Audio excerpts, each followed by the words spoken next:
Hey, good morning, everybody. Welcome back to Sales Performance Improvement Radio. I'm your host, Terry Hansen. Great to be back with you once again for episode number 2 at the beginning of January 2022. Excited to be with you and spend some time with you. So this morning, I want to share with you 5 questions that you can use if you're a sales and marketing manager in your company. You've kind of got this dual responsibility over sales as well as over marketing. That's a big job. But 5 questions you can use to diagnose why it is that your company and your team may not be hitting your sales revenue goals quite like you want to. So stick with me.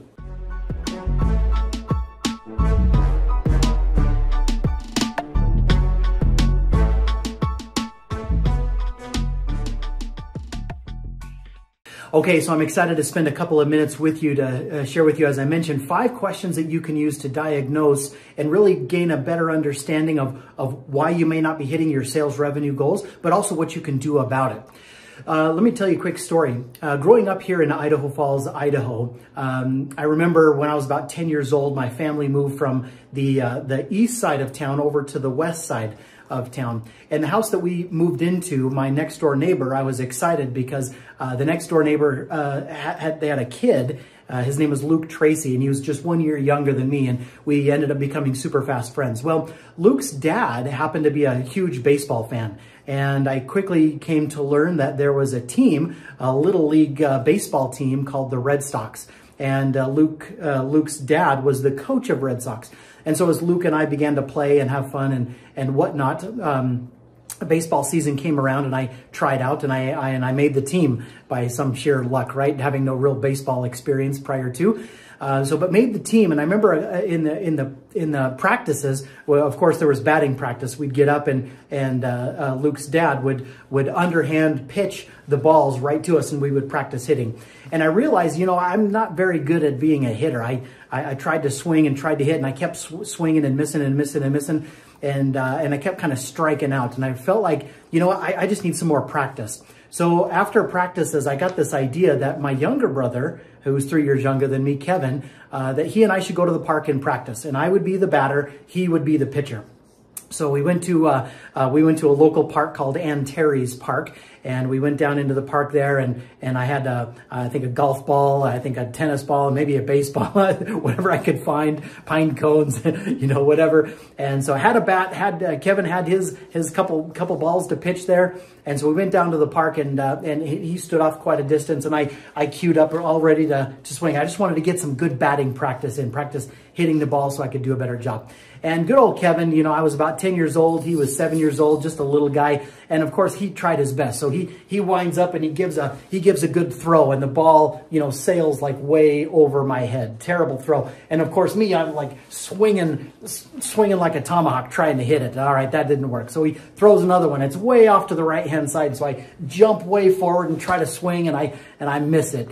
So this whole thing kind of repeats itself. After he's done, we gather up all the balls, and he tries again, throws them at me, and about one throw out of 10 from Kevin even comes remotely near me to swing. But me, I'm swinging at all 10 of them. No matter where the ball goes, I'm just swinging at them.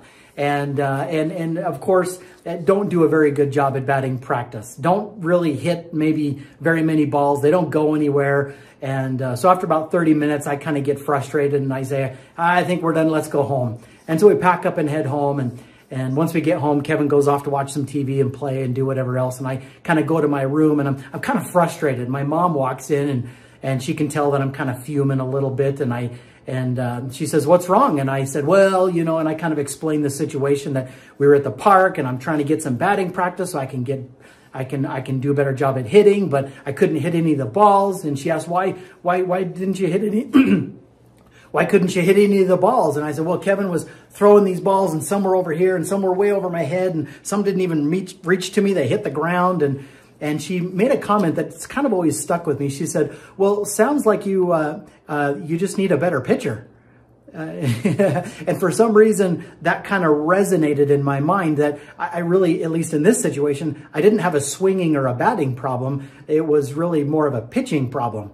if I had better pitches come to me, then that would earn me an opportunity and give me an opportunity to actually practice hitting the ball. And I think I think about that sort of thing when it comes to sales and marketing. You know, your salespeople, if they're going to do a good job at closing sales, then they've either got, in essence, a batting problem or they've got a pitching problem. It's either a marketing problem or a sales problem. And so one of the jobs that you and I have as a sales and marketing leader is we really need to figure out which side of the fence is the problem that's holding our company back from closing more sales. Is it a marketing problem or is it a sales problem? Or frankly, could it be both? So let me share with you 5 questions that you can ask to kind of drill down and get to the point where maybe you've identified exactly where the problem is and what's causing the problem, what you can do about it, okay? So question number 1, if you got something to write with, jot these down. So first question is very, very simple. Are we hitting our sales revenue goals? Each week, each month, etc. You know, each quarter, whatever time frame you want to focus on. Are we hitting our sales revenue goals? And it's a simple yes or no question. If the answer is yes, high fives to you. You can ignore the rest of this podcast and you can go about your merry way. Great job. Great job. You can focus your time in other areas. But if the answer is no, we're not quite hitting our sales revenue goals, then here comes the second question. Second question is this a marketing problem or is this a sales problem? Now, to answer this question effectively, we're going to have to turn to your CRM, your customer relationship management software. If you don't have a CRM or some sort of software program that you're using to track data in your marketing campaigns and in your sales efforts, and you're kind of flying a little bit blind, then it's easy. You just whip out a good old-fashioned Excel spreadsheet, and you're going to have to start tracking some things over the course of 30 days to really identify where the problem lies. Now, let me give you some examples while we're on this kind of question number 2. Is this a marketing problem or a sales problem? Let me give you some kind of bullet points to, if you've got a sales CRM and you've got some good data, let me give you some things to drill down and look at. The first is does your sales team have an appropriate quantity of sales leads coming in, either from their own efforts, their own outbound sales prospecting efforts, or from marketing's efforts, from the Facebook, Instagram, and Google leads that are coming in from YouTube, from LinkedIn, from trade shows, etc., whatever the source may be. Do they have an appropriate quantity of sales leads coming in? So that's the first data point to identify. The second is, how is the quality of those sales leads? Now, see, one of the problems that we run into a lot of times is a percentage of the leads that come in from marketing, the contact information is no good. The phone number is bad, the email address bounces or it doesn't work, and so you've got this information, but it's totally unusable. So there's a percentage of your sales leads that come in just with bad data. And how many are those? How does that look? Is that number pretty small, or is it medium, or is it pretty big? The other kind of question to look at when it comes to the quality of the sales leads is, how interested are they? With the leads that come in, are they pretty responsive? Are they pretty chatty? Are they good candidates, if you will? So anyway, so that's if the answer to those questions is no, we don't have the quantity of sales leads coming in that we really do need, and the quality of those leads isn't that great. The quality of the contact information is poor, or they're just not that interested, then right off the bat, you as a leader, you know that you've got a marketing problem. Marketing needs to do some better work on that side of the fence to improve the quantity and improve the quality. And if that's the case, then that's where we can stop, and you know exactly where which side of the fence your sales problem really is. Here's a couple other data points to look at, and we kind of switch over to the sales side, if you will. So the first, I guess the first data point on that side is, what is the response rate of the leads? So if your salespeople have 50 leads that come in, say, and they make phone calls to all 50 of them, and they send emails to all 50 of them, but they don't get any responses back, and there's no return phone calls, there's no responded to emails, and it's just not that good, then the response rate is obviously pretty low. That could be that could be an indicator that the quality of the lead is bad, or it could be that your salespeople are not persistent enough. Have they tried texting? Have they tried connecting with the lead on social media, on LinkedIn or Facebook or Instagram, by messaging them, connecting with them, and DMing them? Have they tried, if it's a Gmail address, have they tried just messaging them through Google that way there? So are your salespeople being as persistent as they should be at getting a hold of these leads? Are they just making one phone call and one email and maybe another one a week or two later, and that's about it? Or are they being as persistent as they can? So that, if the response rate is low, it could be a marketing problem or it could be a salesperson problem. We just don't know until we kind of drill down. Another thing to look at is if there are 50 leads that come in, how many of those leads are they actually having conversations with, and how many of those actually turn into proposals or quotes or bids or estimates, right? What is that kind of ratio there? So if that number is very low, that could be a salesperson problem. If that number is very high, then you don't have to worry about it. The third piece to look at there is the number of sales that are closed. So 50 leads come in. Let's say 20 sales proposals go out to them. Now, what percentage of those 20 sales proposals actually closed, right? So you'll need to look at those numbers. And if those numbers are pretty low, then you know, generally speaking, you've got a salesperson problem. So if there's lots of conversations happening with the sales leads, that's a good thing. If there's not a lot, that's a sales problem. If there's not a lot of proposals going out, sales problem. If there's not a lot of deals being closed based on the number of proposals going out, sales problem. So again, kind of getting back to question number 2, is this a marketing problem or a sales problem? You answer that by looking at your CRM data and looking kind of at those 5 points: quantity of sales leads, quality of sales leads, response rate, number of proposals, number of closed deals. And based on what you're seeing there, helps you determine marketing problem, sales problem, etc. Okay, so let's get on to question number 3. Question number 3 is, once you've identified without a shadow of a doubt, this is definitely a salesperson problem, marketing's doing its job, but marketing, we're just kind of falling down here. Now, the third question is what's causing this problem?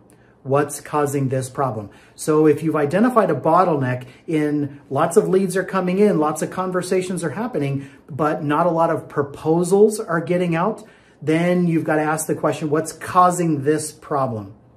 Okay, and here's where you simply just do some more investigation. You put on your Inspector Gadget hat and you observe your salespeople.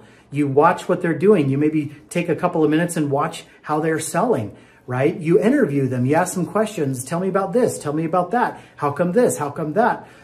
Excuse me. So you interview your salespeople, you observe them, watch them in action, and then you also continue to look and watch the data and monitor the data. And based on your observations, your interviews, and looking at the data, you're going to come up with some core reasons or some underlying root causes of why not enough sales proposals are getting out, right? So let's go to question number 4 now. Once you've understood kind of an underlying root reason why, in this simple example, why not a lot of proposals are getting out, then you ask question number 4, which is, what is causing this problem? We have to go one level deeper. We've understood kind of an underlying cause, but we want to go one level deeper and ask, well, what's causing that?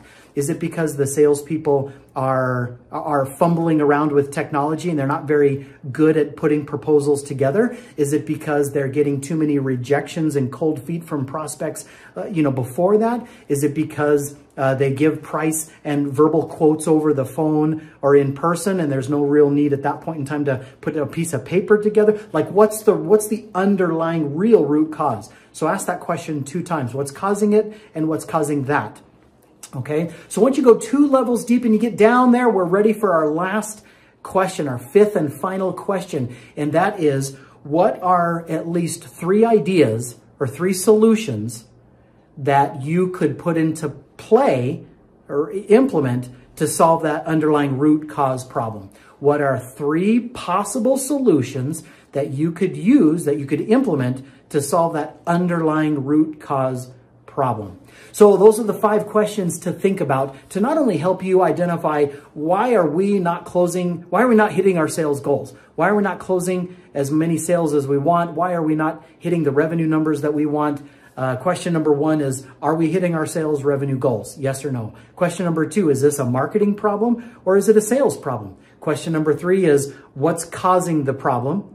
Question number 4 is, what's causing that underlying problem, right? And then question number 5 is, what are at least 3 possible solutions that you can implement to solve those underlying root cause problems? So anyway, I hope these 5 questions will really get you kind of thinking in this new year. If you're concerned that 2021 really, it went okay, but it wasn't a banger, and you really want to do better this year, ask yourself and work with your team on these 5 questions to help you kind of put things together in a way to really set yourself up for success in this new year. So anyway, Happy New Year to each and every single one of you. Keep up the good work and be sure to join back with me once again on episode 3 coming right up here soon. We'll see you soon. Take care.